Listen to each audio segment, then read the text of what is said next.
Alright, alright.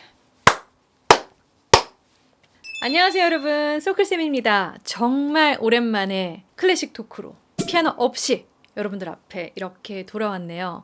3달 된 것 같아요. 저 그동안 너무 게을렀나요? 뭐 했어요 저? 갑자기 막 땀나네.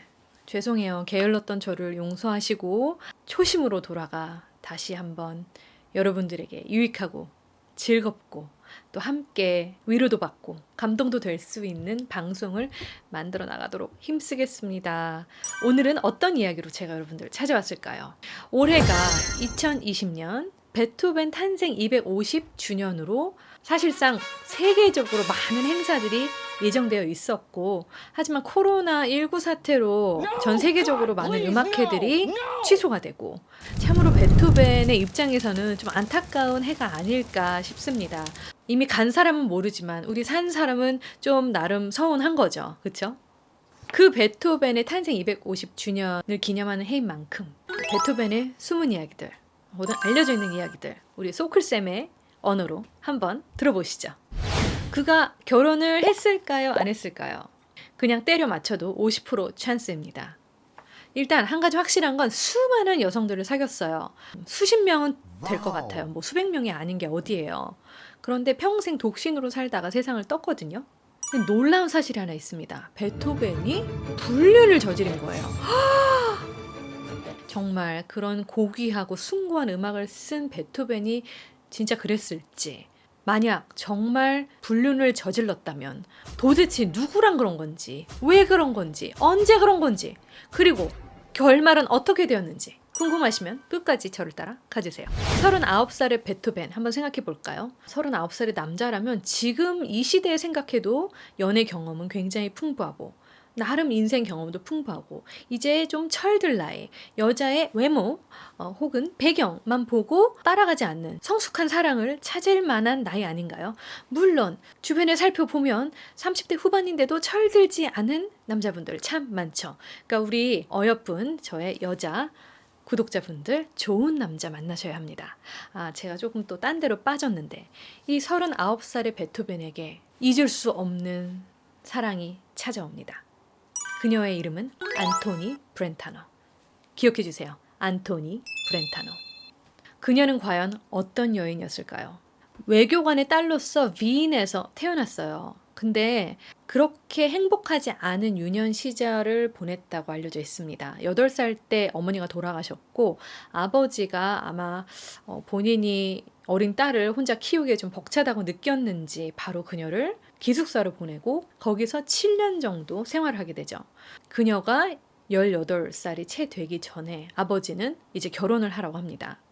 안토니의 미모가 상당히 뛰어났었거든요. 거기다가 윈의 아주 부유한 귀족 집안이었잖아요.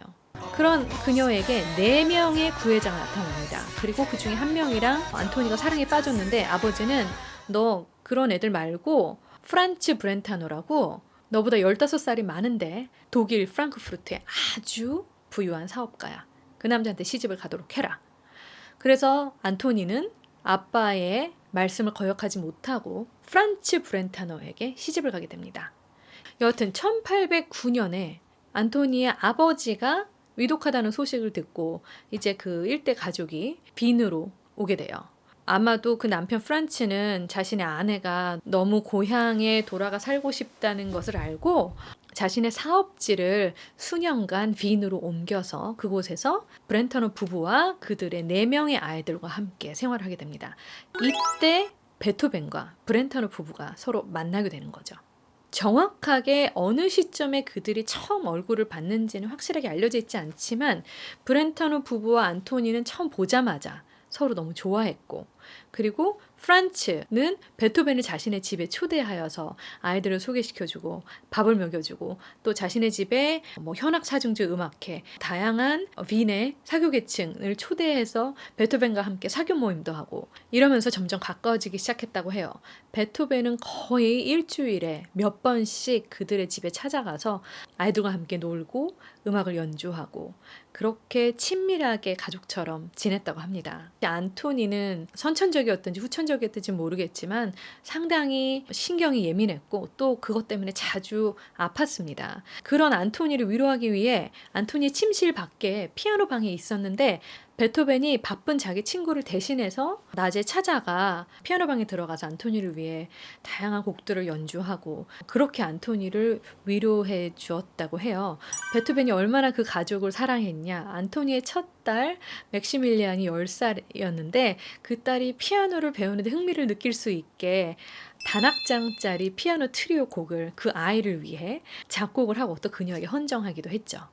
베토벤이 안토니 집에 자주 놀러 가다 보니까 아무리 말을 안 하고 피아노를 친다 하여도 얼굴을 맞이하게 되고 연주가 끝나면 말도 섞게 되잖아요.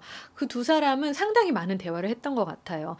둘 다 계몽주의 사상과 이념을 믿고 있었고 어떤 이 세상 또 문학, 철학 그 수많은 얘기들을 함께 공감하고 나눌 수 있었던 것 같아요. 그래서 두 사람의 대화는 끝이 없었다고 합니다. 그리고 특히 안토니는 베토벤이 음악을 통해 전달하는 그런 열정, 또 그 감동에 깊이 감명을 받았고 그를 상당히 공경하며 숭배하기까지 했죠. 나중에 안토니가 얘기했어요.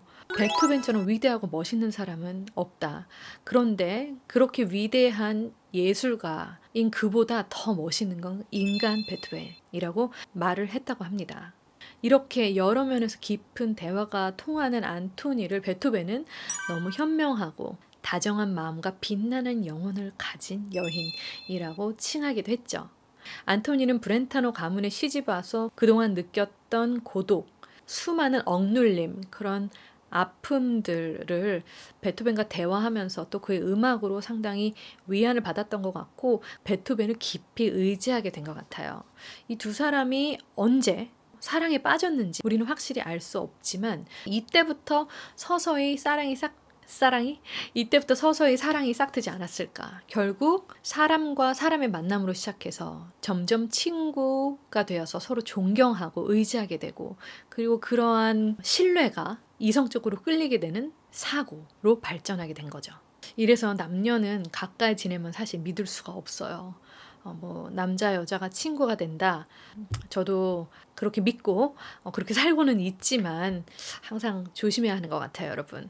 아시겠죠? 감기 조심하세요. 베토벤의 근데 진짜 마음은 어땠을까요? 사실 주변 사람들 말로는 베토벤은 상당히 엄격한 도덕관념을 가지고 있었다고 해요. 주변 사람들이 다른 귀부인들을 아름답다고 얘기하거나 이제 이런 이야기가 들려오면 절대 그건 말이 안 되는 얘기라며 극구 반대하고 굉장히 엄격한 도덕 관념을 보여줬다고 하는데 이런 베토벤이 자신에게 그렇게 친절하게 대해준 친구의 아내와 사랑에 빠졌을까? 네, 맞습니다. 사랑에 빠진 건 맞으나 베토벤은 친구를 배신하였다는 그런 죄의식 때문에 상당히 괴로워하고 비참했다고 해요. 그러던 중 안토니는 베토벤에게 나 모든 것을 버리고 떠날 준비가 됐다. 우리 안 되겠다. 결혼을 하자 이랬는데 차마 그렇게까지 친구를 배신할 수 없었던 베토벤은 안토니의 청혼을 거절하고 아마 이때부터 두 사람의 관계는 일단락을 맺지 않았을까라고 추정합니다. 1812년이 베토벤에게 아주 획기적인 해죠. 브렌타노 일가가 빈에 수년간 머물다가 1812년 말에 가을쯤에 지금같이 가을 낙엽이 떨어지는 그런 선선한 날씨에 완전히 빈을 떠나게 되거든요. 근데 그 해 7월 3일 안토니는 남편과 아이들과 함께 체코의 유명한 휴양 도시였던 칼스바트를 향해 떠나죠. 그리고 가던 길에 프라하에 잠시 들리게 됩니다. 베토벤은 안토니와 가족들이 도착하기 이틀 전에 프라하에 이미 도착해 있었고 그날 같은 여관에서 투숙하며 밀회를 즐긴 걸로 나와 있습니다. 이 사실을 어떻게 우리가 지금 알 수 있나? 7월 31일에 기록된 경찰 기록에 의하면 안토니와 베토벤은 같은 여관에 투숙한 걸로 알려져 있어요. 바로 비제의 아우쿠고테스 여관 311호라고 하네요. 앞으로 311호 하면은 베토벤과 안토니의 그 애틋한 만남 막 상상하게 될 것 같아요. 다음날 베토벤은 체코의 온천 휴양지인 테플리츠를 향해 떠났고 아마 몇 주 후에 안토니와 베토벤이 이 근처 어딘가에서 또 만남을 가진 걸로 알려져 있습니다. 하지만 베토벤이 여행을 마치고 빈으로 돌아왔을 땐 안토니 역시 자신의 가족들과 함께 짐을 싸서 빈을 떠났을 때였어요. 그리고 그 이후 두 사람은 영영 만나지 못한 걸로 저희에겐 알려져 있습니다. 그럼 여러분들이 다 궁금해하시는 것, 과연 안토니의 남편인 프란츠가 자기 와이프가 친구와 바람이 난 사실을 알았을까? 우리는 알 수 없죠. 하지만 제가 생각했을 땐 프란츠의 인격이라면 알았더라도 물증은 없었을 테니까 의심했더라도 모른 척 했었을 것 같고, 왜냐면 프란츠는 베토벤과 안토니 둘 다 모두 사랑했거든요. 혹은 몰랐을 수도 있겠네요. 왜냐하면 프란츠가 프랑크푸르트로 돌아간 후에도 베토벤에게 수년간 후원을 해줬고, 베토벤이 또 경제적으로 힘들었을 때 돈을 빌려주기도 하면서 끊임없이 이 음악가를 도와줬었거든요. 이렇듯 사랑하는 여인과 헤어진 베토벤, 어땠을까요? 사실 베토벤의 인생은 1812년 그때부터 완전한 지옥으로 떨어진 듯 합니다. 베토벤의 일기를 보면 한 남자의, 그리고 한 음악가의 숨겨진 깊은 이야기들을 우리가 알 수 있거든요. 일기장에 이렇게 적혀 있습니다. 너 불쌍한 베토벤이여. 너에게 행복은 따로 주어지지 않는다. 너무 슬퍼. 너는 오로지 혼자 모든 것을 창조해야만 한다. 너의 예술 안에서만 살아라. 그것만이 너의 유일한 실존이다. 한마디로 그거잖아요. 나는 이제 혼자밖에 살 수 없고 할 수 있는 거 아무것도 없다. 그냥 음악이나 하면서 살자. 이게 내가 유일하게 살 길이다. 여러분, 사랑하는 사람과 헤어지면 잊는 데까지 얼마나 걸릴까요? 뭐 한 3개월이면 잊을 수 있겠어요? 아니면 6개월? 아니야. 우리 인간적으로 한 1년이면 그 사람에 대한 아픔, 또 그 사람에 대한 미움, 혹은 그런 사랑의 감정이 조금 무뎌질까요? 아니면 어떤 사람은 그러더라고요. 만난 시간에 2배가 걸린다. 뭐 그런 얘기들이 있잖아요. 흔히 연애할 때. 여러분 어떤 것 같아요? 저도 사실 잘 모르겠어요. 사람마다 다 다르지 않을까요? 헤어지고 한 3년 반, 4년 정도 지났을 때 베토벤이 안토니에게 편지를 보냅니다. 내 경애하는 친구에게, 당신과 당신의 친절한 남편인 프란츠 모두에게 나의 존재를 일깨워주고자 합니다. 아마도 잊지 못했기에 이런 편지를 쓴 것 같아요. 동시에 나는 내 얼굴이 찍혀있는 동파나를 보냅니다. 나는 당신과 프란츠에게 지상에서 가장 깊은 기쁨이, 또 우리 영혼을 밝혀줄 그런 기쁨이 있기를 바랍니다. 하지만 당신에게 가장 진심의 인사를 보내며 당신 둘과 함께 지낸 시간을 기쁨으로 회상한다는 말을 덧붙여야겠군요. 내게는 가장 잊을 수 없는 그 시간들 말입니다. 진심 어린 그리고 성실한 인사로서 당신의 찬미자이자 친구인 루드비크 폰 베토벤. 이게 비단 그냥 친구한테 쓴 말일까요? 딱 편지 내용만 봐도 두 사람에게 향해져 있지만 나의 찬미, 그리고 나의 친구, 그리고 당신과의 그런 애틋하고 아름다웠던 추억을 마음 깊이 간직할게요. 내 얼굴을, 나를 잊지 말아주세요. 라는 뜻이 여러분 느껴지지 않으세요? 저만 느껴지나요? 그리고 그 다음 해에 베토벤, 아직도 안토니를 잊지 못해서 완전 몸부림칩니다. 복종! 운명에 대한 철저한 복종만이 신에 대한 봉사로 이끌 수 있다. 오, 신이시여, 나 자신을 다스릴 수 있는 힘을 주시옵소서. 또한 나를 구속하는 모든 것들로부터 자유롭게 해주세요. A와의 관계는 끝이 났습니다. 아직도 베토벤의 마음속에는 안토니와의 관계가 끝이 나질 않은 거예요. 그리고 아직도 그녀와의 추억, 또 그녀를 향한 그 사랑 때문에 자기 자신이 구속받고 그거에 얽매여져 있는 거에 막 몸부림치는 거. 네, 얼마나 고통스럽고 힘들었을까요? 그리고 그때쯤에 베토벤이 안토니의 첫 딸, 자기랑 굉장히 친했던 막시밀리안을 만나게 되는데, 그 딸내미한테 베토벤이 이렇게 말을 하죠. 사랑, 오직 사랑만이 우리의 삶을 행복하게 해줄 수 있는 것 같아. 말 안 해도 여러분 아시겠죠? 베토벤 마음. 대체 그럼 베토벤은 왜 이 여인을 그토록 수년간 잊지 못했을까요? 아니, 베토벤이 무슨 연애 초짜도 아니고 39살이면 이미 뭐 10대 후반부터 지금 20년을 열애를 해왔을 텐데 그녀가 뭐가 그렇게 특별했을까요? 그 전에 사랑에 빠진 여인들과 뭐가 그렇게 달랐을까? 아니면 20대는 우리가 철없는 사랑이라고 보면 30대 후반의 사랑은 더 성숙해서 그런가요? 그냥 제 추측으로는 그 두 사람은 처음부터 이성으로 만나서 훅 사랑에 빠지고 훅 서로에게 끌린 게 아니잖아요. 물론 그런 케미는 처음부터 있었기에 나중에 사랑에 빠졌겠죠. 그건 제 추측이에요. 왜냐면 남녀는 처음 만났을 때 3초 안에 그 케미스트리가 있는지 없는지 결정이 된다고 하잖아요. 여러분 모르셨어요? 근데 그 두 사람은 친구로서, 인생의 약간 파트너로서, 조력자로서 많은 것들을 공감했고, 서로 의지했고, 서로를 존경했어요.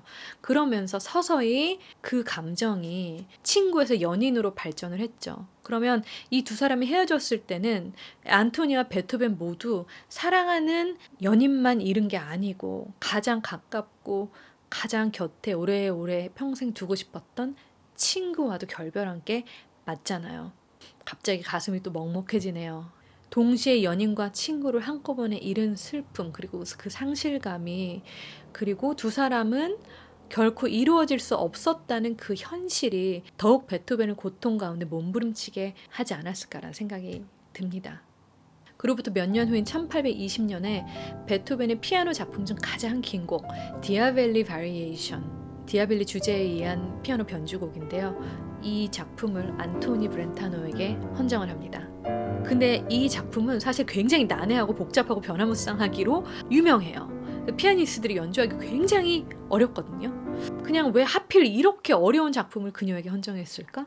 아마도 베토벤 마음속 깊이 그의 내면에 있었던 안토니와의 회상, 또 추억, 그 깊은 감정들, 또 그 두 사람이 꿈꾸었던 가지지 못한 미래, 그리고 그 나누었던 수많은 사상들, 이런 여러 가지 복합적인 스토리들이 얽혀져 있기 때문에 이 음악이 더욱더 쉽게 이해하기 어려운 게 아닐까라고 한번 생각해 봅니다.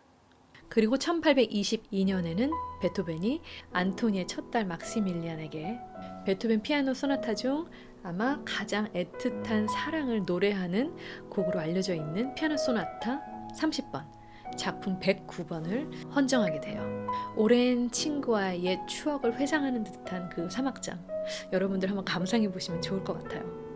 베토벤의 여인에 대해서 얘기하다 보면 수년 전에 나온 불멸의 연인이라는 Immortal Beloved라는 영화 보신 분? 아직 어린 친구들은 보시지 않았나? 저는 그거 한 4-5번 봤거든요. 볼 때마다 눈물이 주르륵 20대 본 거랑 20대가 아니구나. 네, 제가 그렇게 나이를 들지는 않았고요. 네, 처음에 봤을 때랑 또 30대 초반에 본 거랑 더 나이가 들어서 봤을 때랑 다 이게 느껴지는 감성이 다르더라고요. 여러분도 한번 보세요. 그 영화가 뭐냐면 베토벤이 죽은 후에 3통의 편지가 그의 약간 서랍 안쪽의 비밀 공간에서 발견이 되는데 그 편지의 주인공이 누군지 모르는 거예요. 근데 어떤 여인에게 쓴 편지고 베토벤이 극도로 사랑했던, 어디선가 어느 날 밤 뜨거운 사랑을 나눴던 그 여인의 정체를 이제 베토벤의 약간 비서이자 제자였던 쉰들러가 찾아다니는 이야기를 그냥 소설화해서 만든 영화입니다. 한 가지 밝히고 싶은 건 그 영화에서 추정하는 불멸의 연인의 정체는 그냥 거짓이고요. 절대 사실이 아니에요. 하지만 이 불멸의 연인의 누구인가에 대한 이야기는 사실 몇백 년 동안 음악사에서 풀리지 않는, 모두가 궁금해하는, 아마 천국 가서 베토벤을 만나야만 알 수 있는 수수께끼 중에 하나랍니다. 그럼 그 여인의 정체를 우리가 조금이라도 추측하기 위해서는 베토벤이 뜨겁게 사랑했던 또 다른 여자친구들을 살펴봐야 되지 않을까? 그래서 다음 시간에는 이 불멸의 연인 도대체 무슨 이야기인지, 그리고 그가 사랑했던 다른 여자친구들의 관계는 도대체 어떻게 시작이 됐고 어떻게 끝났는지, 그 파란만장한 그의 스토리, 여러분들 기대해 주시죠. 네, 여러분 오늘의 영상 어떠셨어요? 100년 전이나 200년 전이나 300년 전이나 또 지금이나 10년 전이나 사실 우리에게 가장 흥미롭고 모든 사람이 공감할 수 있는 주제가 바로 남자와 여자의 사랑, 연애입니다. 어쨌든 30대 후반 한 예술가의 사랑 이야기, 여러분들과 어떤 부분이 공감이 되셨는지 저도 참 궁금하네요. 댓글로 저와 소통해 주시기 바라고요. 저는 조만간에 또다시 여러분 영상으로 찾아뵙겠습니다. 그럼 바이.